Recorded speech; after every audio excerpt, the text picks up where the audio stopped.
दंत चिकित्सक नयन कुमार नगर पंचायत कोड़ा की ओर से सभी देशवासियों एवं प्रदेशवासियों को दीपावली, दशहरा, छठ पूजा की हार्दिक शुभकामनाएं एवं बधाई। मैं डॉक्टर नयन कुमार आप सबों को दिवाली, दशहरा और छठ पूजा की हार्दिक शुभकामनाएं देता हूँ।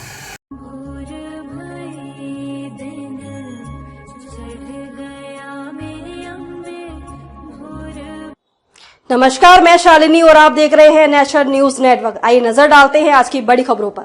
नवरात्रि अष्टमी नवमी पर शुभ योग में करें कन्या पूजन, जानी शुभ मुहूर्त और पूजा विधि। शारदीय नवरात्रि नवमी तिथि पर माता दुर्गा के आखिरी स्वरूप मां सिद्धिदात्री की पूजा अर्चना के साथ समाप्त होती है। नवरात्रि के 9 दिनों तक मां दुर्गा के 9 स्वरूपों की विधि विधान के साथ पूजा करने का विधान होता है और महाअष्टमी और नवमी तिथि को कन्या पूजन करते हुए मां की विदाई होती है।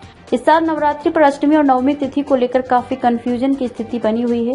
इस बार शारदीय नवरात्रि पर 2 तिथियां एक ही दिन पड़ने की वजह से अष्टमी और नवमी तिथि को लेकर भ्रम की स्थिति बन गई है। लोगों के मन में ये भ्रम बना है कि महाअष्टमी और नवमी तिथि 11 अक्टूबर को मनाएं या फिर 12 अक्टूबर को। शास्त्रों में नवरात्रि पर अष्टमी और नवमी तिथि पर कन्या पूजन करने का विशेष महत्व होता है। आइए जानते हैं कन्या पूजन की विधि और मुहूर्त। अष्टमी तिथि पर कन्या पूजन का शुभ मुहूर्त। पंचांग की गणना के मुताबिक आश्विन माह की अष्टमी तिथि की शुरुआत 10 अक्टूबर को हो गई है, जिसका समापन 11 अक्टूबर को दोपहर 12:07 पर होगा। इस तरह से अगर उदय तिथि के आधार पर बात करें तो अष्टमी तिथि 11 अक्टूबर को ही मनाई जाएगी। जो लोग अष्टमी तिथि पर कन्या पूजन करते हैं वे लोग 11 अक्टूबर को दोपहर अष्टमी तिथि के समापन के पहले तक पूजा संपन्न कर व्रत का पालन कर सकते हैं। नवमी तिथि पर कन्या पूजन का मुहूर्त।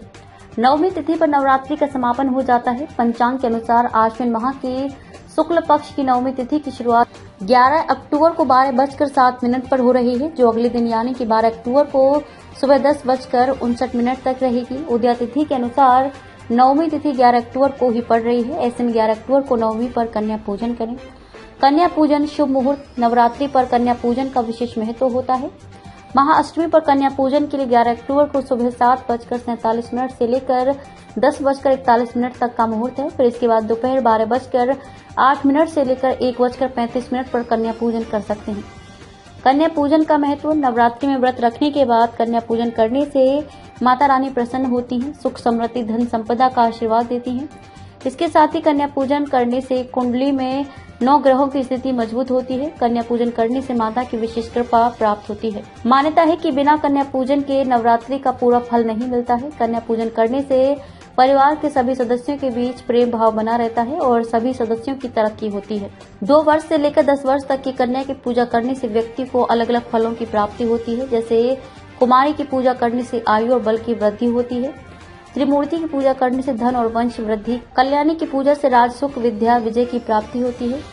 कालका की पूजा से सभी संकट दूर होते हैं और चंडिका की पूजा से ऐश्वर्य व धन की प्राप्ति होती है। सांभवी की पूजा से विवाद खत्म होते हैं और दुर्गा की पूजा करने से सफलता मिलती है। सुभद्रा की पूजा से रोग नाश होते हैं और रोहिणी की पूजा से सभी मनोरथ पूरे होते हैं। कन्या पूजन की विधि। कन्या पूजन के लिए कुल 2 से 10 साल की 9 कन्याओं का पूजन किया जाता है। इन कन्याओं को 9 देवियों का प्रतीक माना जाता है। पहले कन्याओं को सम्मान पूर्वक आसन पर बिठाया जाता है और उनके पैरों को धोया जाता है। इसके बाद उन्हें चंदन, कुमकुम और पुष्प से पूजित किया जाता है। भोजन में उन्हें पूरी, हलवा, चना और अन्य विशेष पकवान दिए जाते हैं। पूजा के बाद कन्याओं को वस्त्र, आभूषण या धन देकर विदा किया जाता है। खबरों में अब तक के लिए बस इतना ही। फिर होगी आपसे मुलाकात एक ऐसी ही बड़ी खबर के साथ। तब तक के लिए नमस्कार और देखते रहिए नेशनल न्यूज नेटवर्क। ऐसे ही लेटेस्ट अपडेट पाने के लिए हमारे चैनल को सब्सक्राइब करें और तुरंत नोटिफिकेशन पाने के लिए बेल आइकन प्रेस करना ना भूलें। यदि आप हमें फेसबुक या इंस्टाग्राम के माध्यम से देख रहे हैं तो हमारे पेज को फॉलो जरूर करें। धन्यवाद।